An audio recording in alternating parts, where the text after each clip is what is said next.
This is the Milwaukee 2729S, and it's their deep cut, dual trigger bandsaw. And it is their M18 FUEL bandsaw. So this is no cords, no cables, battery powered. Now they have a regular deep cut bandsaw, which is just the 2729, less the S, which, who knows, maybe it stands for safety. I think so. Anyway, so the dual trigger design obviously has dual triggers. Now, what's that for? Well, obviously for safety reasons and for a big saw like this, when it's grabbing on metal, things like that, you want kind of a safety two-handed feature built into it, and that's what it does. So basically you have to engage the trigger with your trigger finger, and then you call on the auxiliary switch with your other hand, and that's the dual trigger design. Now, one of the cool things is that 90% of the features that came from the corded portable Milwaukee bandsaw has transferred over into the cordless technology as well. Now, is that a good thing? Absolutely. Things like all metal gear drives, so there's no belts that are driving from the motor to the wheels. That's nice because you're literally driving all of that power that it's got in the brushless motor directly to that blade where it's actually doing the cutting. You also get a 5-year warranty with the bandsaw. So Milwaukee Power Tools back it by a 5-year warranty, which is the most in the industry. You won't find any other. This is a deep cut design. Now, when they say that, they mean it. It's 5 inches wide and 5 inches deep. It's actually the biggest in the industry. There's no other portable bandsaw. There's no other cordless portable bandsaw that has a bigger width or a deeper depth than you see here. And we'll get into that and actually testing that as well. And then you also get an LED light here. Now, a lot of times LEDs have kind of gotten gimmicky where, you know, I see them on grinders and it just doesn't make sense on a grinder. I'm sorry, just, you know, lights on a grinder doesn't make sense. However, in this scenario, a lot of times when you're using a portable bandsaw, you're trying to go off of a mark, whether it's a silver pencil, whether it's a pencil mark, a soapstone, whatever. It may have half blown away, so you may have that dim lit area. So it is nice to have a little bit of light cast on there. Now it's not going to light up a stadium, but it is going to provide enough light to where you can see your line to actually make the cut. So that's a nice little feature as well. Also, the tool-free features on this. So changing the actual blade is pretty easy. No tools needed. You pull the plastic covers off each end. You flip the lever here. Again, no tools needed. And you change the blade, put it back together, put your lever back down or tighten the blade, and you're good to go. Also, moving this shoe, you can do so with no tools as well. So put that shoe down for for kind of as a guard or something to cut against, or move it back up if you kind of want it out of the way. So really nice saw. Let's see it in action. We're actually going to mock up some cuts here on the vise and make some cuts. And then we're going to do kind of some real world fabrication type stuff where it may be kind of on the floor, where not necessarily you've got the, a bench top to work with or a work top to work with. And we'll see some cuts that way as well as maybe a couple of tips for you. So let's get to it. So a couple of things on this new 2729S, which is their, as we mentioned, the dual trigger deep cut bandsaw, M18 platform, so cordless, is that they've taken the majority of the features from the original Portaband and all the good ones anyway, and transferred them over to this deep cut portable bandsaw. And the rendition with the dual trigger just makes it that much more safer, and it makes a lot of sense because on a saw like this, different than the M12 Portaband or the M12 portable bandsaw, you can handle that with one hand. You're cutting small stuff, but when you start cutting 5-inch, 3-inch thick wall pipe, thick wall tubing, Schedule 40, Schedule 80, stuff like that, you really need something that's going to cut through the cut, and so this is going to have the power to do it. But also, it's going to grab on you at some point.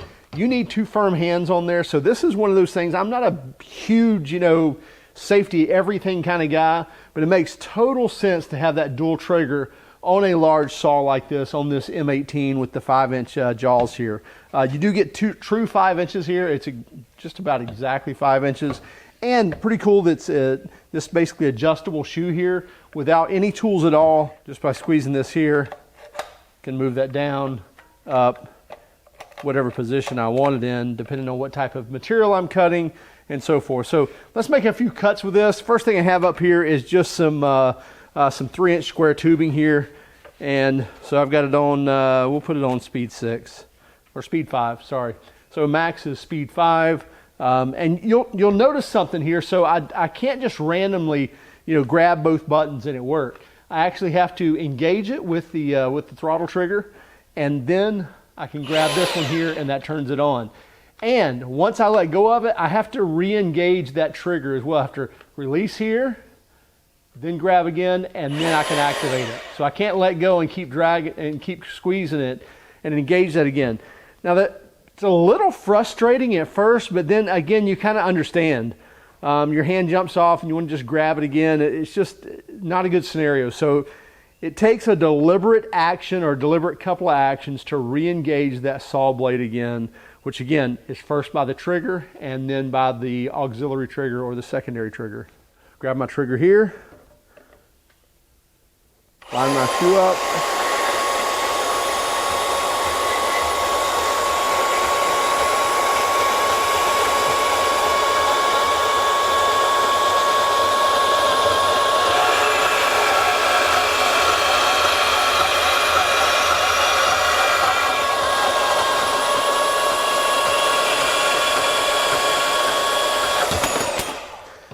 So I know that's not the biggest pipe or biggest tube in the world, but you did not recognize any slowdown in speed.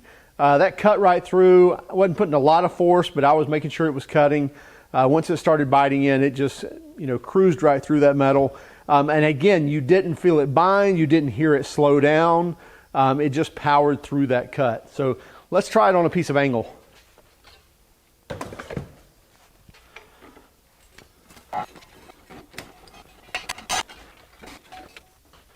So this is a piece of 4-inch angle, 4 inch on both sides, looks like 1/4 inch. So pretty typical, just make a straight cut in this.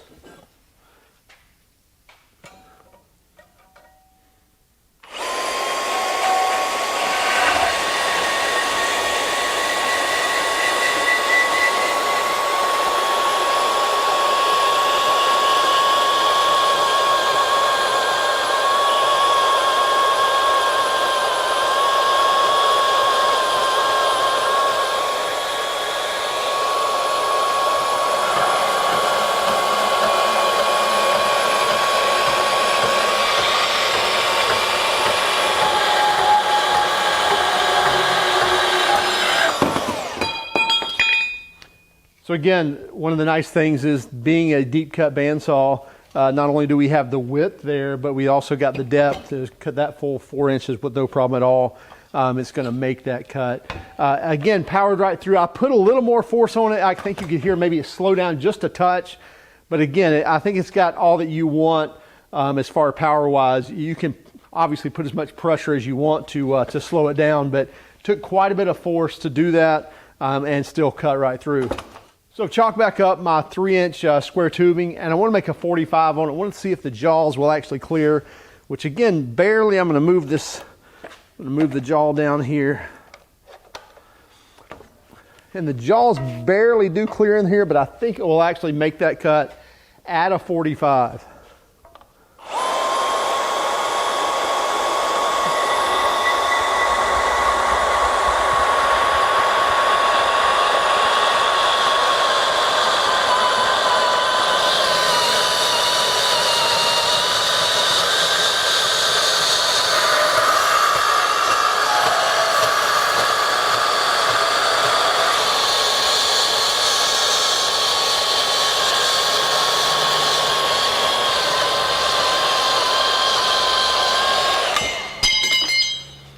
So I let my vise get in the way a little bit there, too short of a piece, but it did make that 45 cut on that piece of 3-inch tubing. Again, I got it crooked because of my vise being in the way. But the jaw went all the way, or the saw went all the way through and made the cut. So you can actually make a 45 on a piece of 3-inch square tubing with the Milwaukee deep cut bandsaw. Now, to be honest, these few cuts that we just made on the bench top here in the workbench vise, making these cuts on this tubing, quite frankly, those could probably be made on a chop saw. So in the shop with a chop saw, even on the job site with a chop saw, could the chop saw make those cuts? Absolutely. Does the chop saw take place of a portable bandsaw? Absolutely not. There's so many more uses for the portable bandsaw actually is a handier tool, as well as can be just quite frankly a better tool, and really the only tool for the job that a chop saw will never make. And we'll actually do that, and we'll kind of replicate some fab work or field work that is pretty common here in just a moment. But I wanted to talk about a couple of the features here. I talked about the movable shoe without any tools whatsoever, so that's nice to have. Rafter hook, I could care less, but you could hang that on something around the shop if you need to, or you can remove it. But also, you've got an LED light. That helps a little bit, putting a little bit of light on the surface, seeing your mark. A lot of times we're working in dimmer areas, so that light there that comes on activates with the trigger and then stays on until about 5 seconds after the trigger pull. That is nice to have. And then also the toolless feature for actually changing the blades. Sorry about that. And toolless to actually remove the guards. So those just pull off. They kind of lock into place here with these little tabs here. So I can pull these off, move those out of the way. Double roller bearings on each side of the band, on each side of the saw blade here on both sides. Also have your brush here that's actually keeping the wheel clean. You've got this rubber band, not a rubber band, but a rubber band that actually goes around this wheel and actually drives the blade. And then to do blade changes, as I mentioned, very easy to do so. Here's your lever here on the front side. No tools needed. Open that up. That puts slack on the blade. Then you just pull on the blade. It pops out of there. You can make your blade changes, whatever you need to do. So very easy to, without tools, actually change these blades. Put them on the same way. Of course, you want to go in your rollers first. So make sure you feed that into the rollers, or that's the easiest way to do it. And then put it around your wheels. So once it's in, just flip your lever back. Now you're good and tight. Make sure you're on everywhere. And then I like to run it.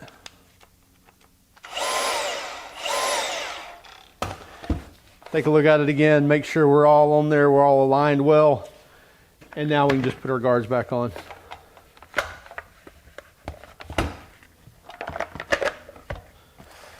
Easy to put these guards on.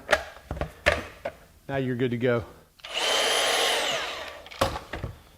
So we just made some cuts with the bandsaw, but let's be honest that a lot of those cuts could have probably been made with a chop saw. Now, again, you may prefer to make them with a bandsaw, and it may be handier to have, but my point is, could have been done with other tools as well. This more replicates probably what a bandsaw is best used for, and that is areas where you're not going to chalk this up in a chop saw, because we want to cut down this table leg here. We want to do something different with it. But anyway, so I've got to cut a section out of this. Well, again, you're not going to mock up this whole thing or chalk up this whole thing in a chop saw. It just takes you forever to do, and you'd probably still get kind of subpar results, if you will. So this is a great job for the bandsaw. Now, here's a little pro tip for you. If you're a pro, you probably already know this tip, but you can take anything here, something with a straight edge that's flexible. Tape will work, but I don't like tape because it sticks. And if you stick it on crooked like this with tape, well, then you got to unstick it and so forth. But I like manila folders because they hold some form, kind of like cardboard, but they're more flexible than cardboard, so you get that stiffness and you get kind of a thick edge as well. But anyway, all you want to do, so if we want to cut a straight line through this pipe, we want to mark a straight line, wrap this around, and if you've got it crooked, obviously you've got it crooked, right? But once you get it straight, and once both edges actually overlap and overlap in a straight manner, and you can kind of work it around. There we go. And so now once those edges overlap in a straight manner and they're not, you don't see an edge sticking out, now you know that you're straight. You can take your pen, your marker, your chalk, your soapstone, what have you, and mark around that, and now you know you've got a straight perpendicular line through that piece of pipe.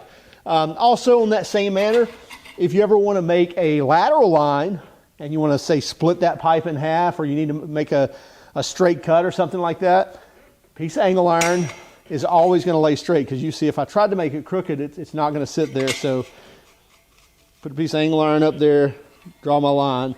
Now I know I've got a nice perpendicular line or lateral line. So anyway, little pro tip for you. But this is a perfect example of something that would be done with actually a very handy job for a portaband or for a portable saw like the Milwaukee 2729S. And again, something that this is 1/4 inch thick wall here, or schedule, whatever schedule that is. I don't know my schedules that well. So anyway, I'm not even going to try it. But anyway, it's like 1/4 inch thick wall. This is also something great that, again, if it binds up and you lose a hand, it's going to stop the saw and have that safety factor in that dual trigger design. So again, I'm going to engage by pulling the trigger, but until I grab the auxiliary handle, it doesn't fire up. And again, it's not going to go again until I release my trigger finger. And again, go back with that, and now I can line up.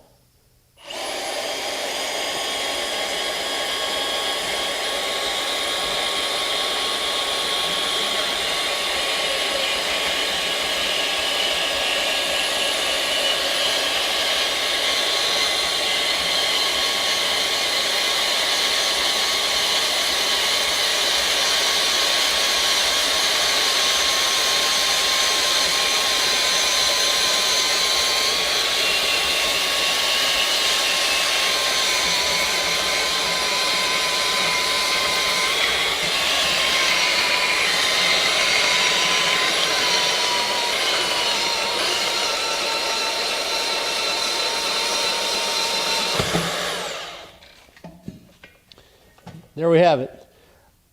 I was wrong. A lot thicker than 1/4 inch.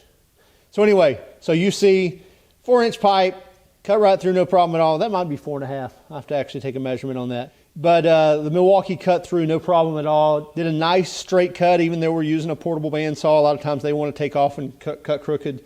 Probably could have been a little more straighter. I think I varied just a little bit down here, but I really wasn't keeping an eye on it.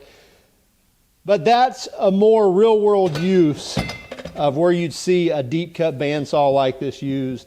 Not so much just chalking up stuff in the vise like we did earlier. So there you have it. 4.5 inch outside diameter and 3/8 wall. So I thought what I'd do is actually take a full piece of 5-inch square tubing and make a cut with it, because that's basically max capacity of this saw is the 5 inches. So 5-inch width as well as 5-inch depth of cut. And you can see that is a true 5-inch piece of pipe there, or 5-inch piece of square tubing.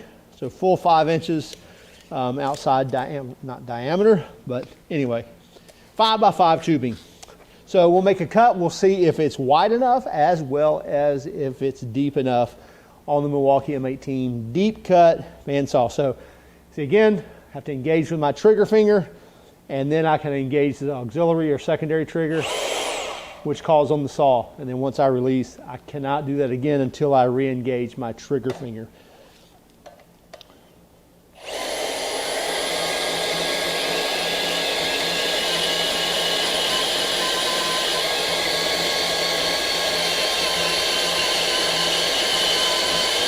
So you see I started at an angle, but you'll see at the end of my cut it's going to be quite a bit different, because obviously I want to get a good bite on the blade first. But when I get to the end, it's a little different.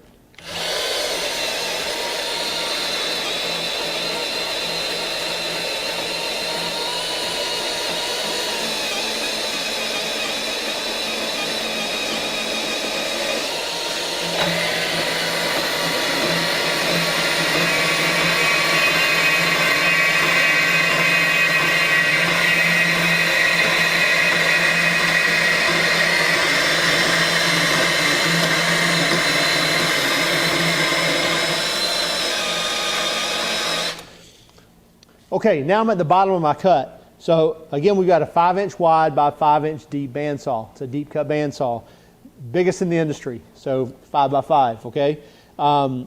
If I have a druther here, or if I have a drawback here, it would be that I wish I had a little more slop in the width here so that I could angle my cut at the bottom here, because cutting this full piece of 5-inch, now I've got to cut the full length of this cut without letting the blade, engage from one side and cut over, which goes a lot quicker. Now I'm cutting the blade parallel across that whole flat side, which is going to take longer.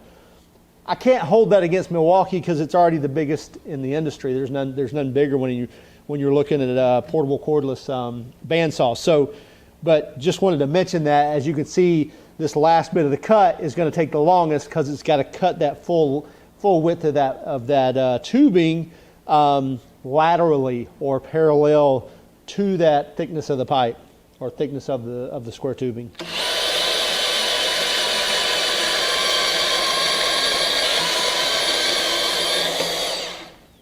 There you go. Definitely has the depth and the width to do 5x5 square tubing. Really nice saw. So after making a bunch of cuts with the 5 amp hour battery on this, we're still at 2 cells. So this is going to last quite a long time. And we cut some pretty thick stuff, as you see here, with the 2729S. We were really impressed with it. Any drawbacks? Honestly, we really didn't have any. Had power to get through the cuts, didn't bog whatsoever. A couple of times we could hear it slow down a little bit, but it never acted like it wasn't going to cut or never acted like that it was going to stop by any means whatsoever. I will say that I wish it was a little deeper and a little wider, but I can't hold that against Milwaukee. It's already the biggest in the industry, so I can't really fault that. But like when I was cutting that 5-inch square tubing, it would have been nice to have a little more gap so I could kind of rock that thing on the edge to get it to cut through a little faster than that. Also, I use no lube on any of the cuts that we made at all. In fact, we made a lot of cuts that aren't even in this film. And I did that on purpose. Just wanted to kind of see real world scenario. You grab this thing out of the truck, you make your cuts. You're not taking any, extra precautions per se. Another thing is you're going to have to get used to that dual trigger design.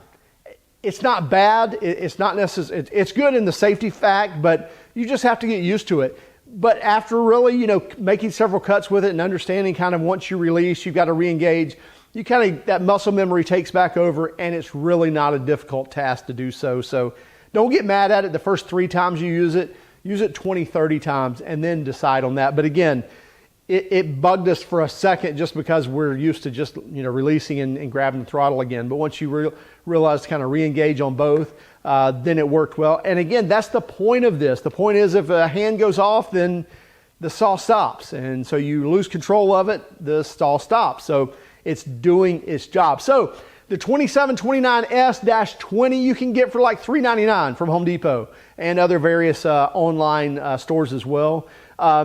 For the 2729S-22, so basically your 2 5 amp hour batteries and charger and the saw, you're looking at about $649. So there's your prices on those. Again, you're going to get a 5-year warranty with this. Very impressed with this saw. Milwaukee bandsaws have always really performed very well. Same way in this. You also get speed control in here. Really did not mess with that whatsoever. I would imagine if you're cutting stainless or cutting aluminum or something like that and you want to slow it down, you can do so. But we left it wide open on all of our cuts. And so it worked really well. Very happy with it. Check it out for yourself. Again, the Milwaukee 2729S-20 for the bare tool, -22 for the 2 battery kit. Have a great day. Hey, go out and do something nice for someone.